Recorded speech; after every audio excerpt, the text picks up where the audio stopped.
Dear Esther, the morning after I was washed ashore, salt in my ears, sand in my mouth, and the waves always at my ankles, I felt as though everything had conspired to this one last shipwreck.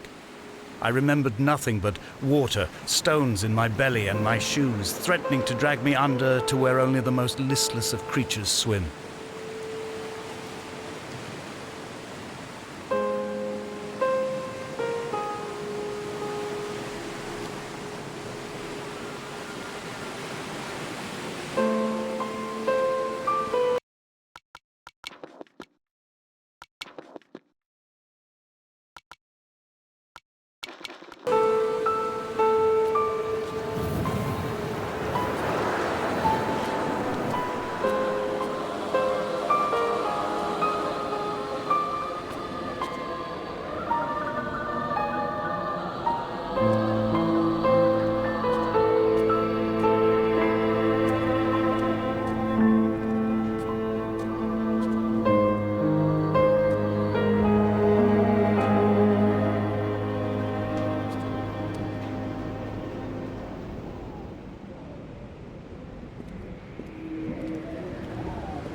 Donnelly reported the legend of the hermit, a holy man who sought solitude in its most pure form. Allegedly, he rode here from the mainland in a boat without a bottom, so all the creatures of the sea could rise at night to converse with him. How disappointed he must have been with their chatter. Perhaps now, when all that haunts the ocean is the rubbish dumped from the tankers, he'd find more peace. They say he threw his arms wide in a valley on the south side, and the cliff opened up to provide him shelter. They say he died of fever 116 years later. The shepherds left gifts for him at the mouth of the cave, but Donnelly records they never claimed to have seen him.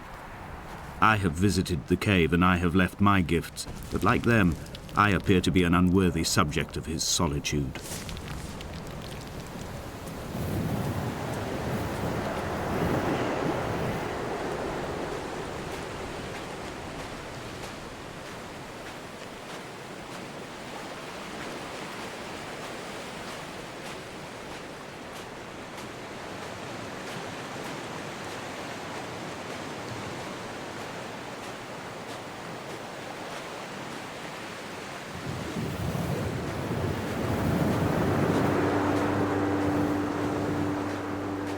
Those islands in the distance, I am sure, are nothing more than relics of another time, sleeping giants, somnambulist gods laid down for a final dreaming.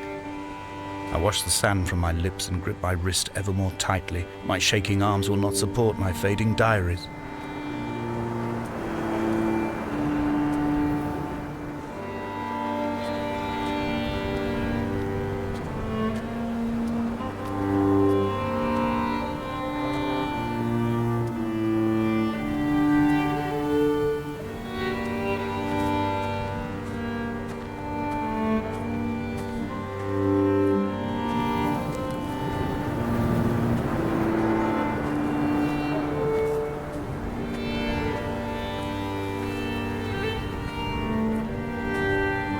The mount is clearly the focal point of this landscape. It almost appears so well placed as to be artificial. I find myself easily slipping into the delusional state of ascribing purpose, deliberate motive to everything here. Was this island formed during the moment of impact? When we were torn loose from our moorings and the seatbelts cut motorway lanes into our chests and shoulders, did it first break surface then?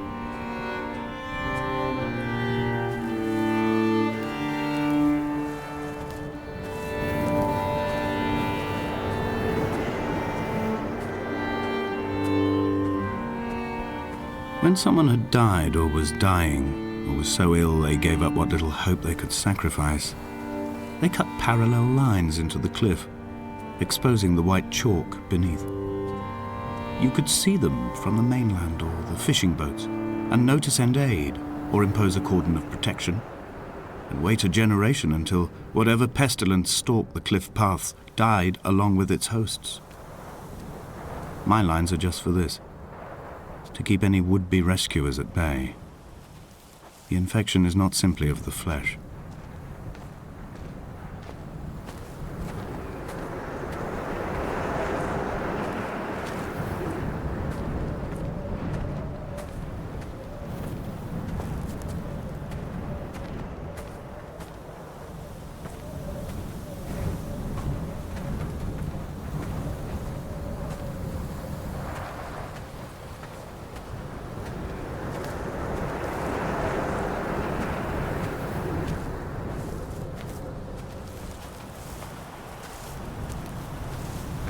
They were God-fearing people, those shepherds.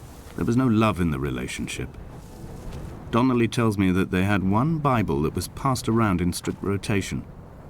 It was stolen by a visiting monk in 1776, 2 years before the island was abandoned altogether.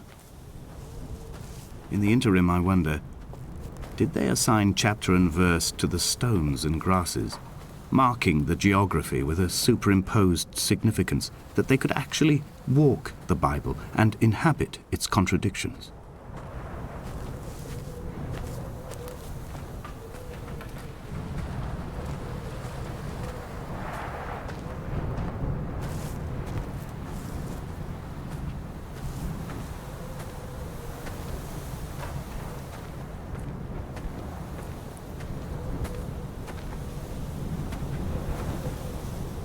Dear Esther, I met Paul. I made my own little pilgrimage. My Damascus, a small semi-detached on the outskirts of Wolverhampton. We drank coffee in his kitchen and tried to connect to one another. Although he knew I hadn't come in search of an apology, reason or retribution, he still spiraled in panic, thrown high and lucid by his own dented bonnet. Responsibility had made him old. Like us, he'd already passed beyond any conceivable boundary of life.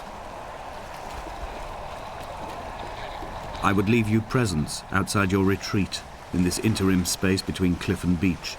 I would leave you loaves and fishes, but the fish stocks have been depleted and I've run out of bread. I would row you back to your homeland in a bottomless boat, but I fear we would both be driven mad by the chatter of the sea creatures.